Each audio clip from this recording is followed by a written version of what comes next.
अमेरिकी सदर की धमकियों के बावजूद भारत तेल की रूस से खरीदारी जारी रखेगा। रशिया से हर कीमत पे तेल खरीदेंगे। आपको लगता है कि इंडिया को अमेरिका की कोई परवाह नहीं है और इंडिया जो है वो उसने ये फैसला कर लिया है कि जो भी हो हमें अपने नेशनल इंटरेस्ट को फॉलो करना है।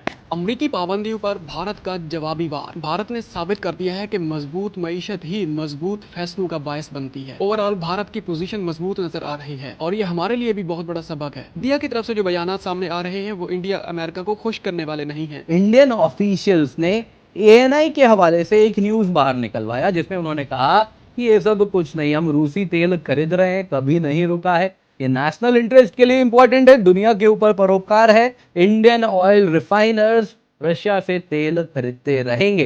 दोस्तों, कहीं ना कहीं ये डोनाल्ड ट्रंप के ऊपर एक बहुत बड़ा, एक तरीके से उसके मुंह पे एक तमाचा है। जिस प्रकार से वो झूठ बोल रहे हैं, कुछ घंटों में उनको ऐसे एक्सपोज कर रहे हैं केवल और केवल इंडिया के कोई जूनियर ऑफिशियल्स। तो क्या है इस रिपोर्ट में, क्या एग्जैक्टली कहा जा रहा है? यू के बारे में भी काफी कुछ कहा जा रहा है और साफ साफ कहा जा रहा है हमने अपना जो तेल है जो रशिया से खरीद रहे थे उसको इंक्रीज कर दिया है, डिक्रीज नहीं किया है। और हमने मुंह के ऊपर बोला है ट्रंप के, तुम झूठे हो और तुम जो गेम्स खेल रहे हो हमारे साथ वो भी हमें मालूम है।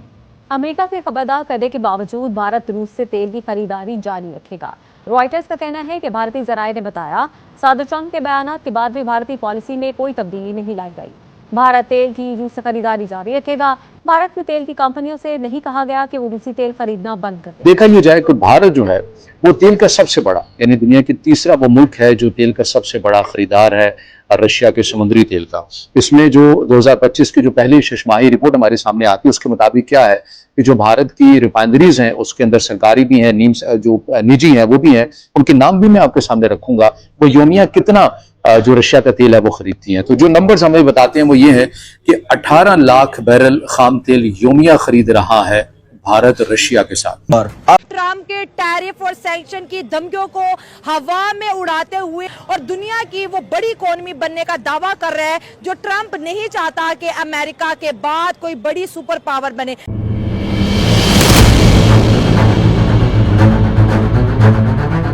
से यही देखा कि इंडियन जो फॉरेन पॉलिसी है वो बहुत इंडिपेंडेंट रही है और शुरू में चाहे हमें नहीं समझ आती थी और हम समझते थे कि शायद जो हम कह रहे हैं वही सही है, ऐसा नहीं है, लेकिन उन्होंने काफी अपनी जो फॉरेन पॉलिसी है उन्होंने किसी से डिक्टेशन ना लेकर और अपनी तरफ से एक कहना चाहिए कि अपनी कंट्री को चलाया या फॉरेन पॉलिसी को आगे लेकर गए। तो ये बात जो है वो कहीं ना कहीं अमेरिका को खटक रही होगी और ये बात मैंने कई बार जो हमारे इंडिया से पैनलिस्ट आए जो जिसमें के कई एम्बेसडर्स भी रह चुके हैं, जो फॉर्मर एम्बेसडर्स आए, आपके चैनल पर भी आए, हमारे यहाँ भी, मैंने उनसे भी पूछा कि क्या अमेरिका को ये अच्छा लगेगा कि भारत जो है वो एक तरह से अपनी इंडिपेंडेंट फॉरेन पॉलिसी लेकर चले, अपनी मर्जी से किसी से ऑयल लेना है तो ले, अगर 4 बार पोर्ट पे काम करना है तो करे। तो अमेरिका को तो ये सब कुछ अच्छा नहीं लगेगा, तो आपको यकीनन कहीं ना कहीं रोकने की कोशिश की जाएगी या पीछे की तरफ धकेलने की कोशिश की जाएगी। लेकिन उन लोगों ने हमेशा कहा नहीं, ऐसा कुछ नहीं और अमेरिका ऐसा नहीं करेगा और अमेरिका के साथ हमारे बड़े अच्छे टर्म्स हैं। जबकि अगर वही बात मैं जो एम्बेसडर्स हैं जिनकी सबकी मैं बहुत रिस्पेक्ट करती हूँ और यकीनन वो बहुत कुछ हमसे बहुत ज्यादा जानते हैं। भारत ने अमेरिका को एब्सोल्युटली नॉट कह दिया है और ये भी कहा जा रहा है कि पाकिस्तान को भारत से अपनी खारजा पॉलिसी को कुछ सीखना होगा। ये बहस क्यों ज़ेर गर्दिश है और क्यों कुछ हमारे जो पाकिस्तानी हैं वो भी गैर इरादी तौर के अंदर इस बहस के अंदर शामिल हो चुके हैं। मामला कुछ यूँ है कि जब से रशिया और यूक्रेन की जंग जारी हो सारी है उसके बाद मगरबी दुनिया की जानिब से और अमेरिका की जानिब से भरपूर ये कोशिश की गई कि किसी तरह हम रशिया की जो मईशत है उसे किसी हद तक हम काबू कर लें। उसके ऊपर पाबंदियां भी लगाई गई, टैरिफ भी आयद किया गया, मगर 3 से 4 साल गुजर जाने के बावजूद भी रशिया की जो मईशत है वो उस तरह से कमज़ोर नहीं कर सके, क्योंकि मगरब का और अमेरिका का ये कहीं ना कहीं नैरेटिव मौजूद है कि जैसे ईरान के ऊपर इल्ज़ाम लगाया जाता है कि वो अपनी तेल की जो मार्केट है उसे वो अपने न्यूक्लियर के लिए इस्तेमाल करता है। बिल्कुल ऐसे ही रशिया से मुतल्लिक भी मगरबी दुनिया और अमेरिका का यही हम एक्सपोर्ट। अच्छा, आप क्या समझते हैं? देखा जाए तो इंडिया बड़ी मार्केट है, ठीक है, वो रशिया से भी तेल लेती रही है, सऊदी अरब से तेल लेती रही है, इवन कि हमने सुना था कि वो ईरान के साथ भी उनकी डील्स चलती रही है, ठीक है।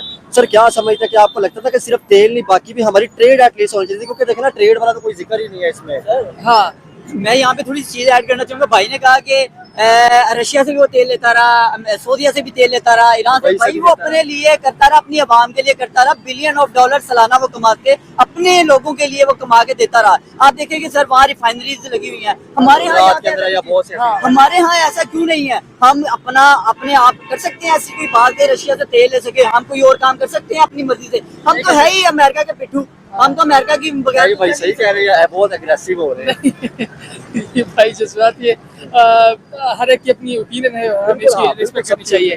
और ये सच है कि हम अपने फैसले में आजाद नहीं, जिस तरह ईरान कर रहा है। सर मुझे मैं यहाँ पे सवाल रखना चाहूँगा, क्या हम तेल जो निकालेंगे वो रिफाइनरी करने के लिए हमारे यहाँ पे रिफाइनरी मशीनें तो मौजूद है, क्या हम कच्चा तेल इंडिया को बेचेंगे, वो रिफाइन करके अपना फायदा निकालेंगे? अब देखें ना कि और बिके हुए जो लोग होते हैं ना, वो अपने फैसले खुद नहीं कर सकते, उनके जिन्होंने खरीदा होता है वो फैसले करते हैं। जिस तरह IMF कहता है पाकिस्तान में मेरी मर्जी से बिजली का रेट निकलेगा, IMF कहता है पाकिस्तान में मेरी मर्जी से पेट्रोल का रेट निकलेगा, IMF कहता है मेरी मर्जी से CPEC का काम चलेगा, अगर मैं कहूँगा तो आपको CPEC का काम रोकना पड़ेगा।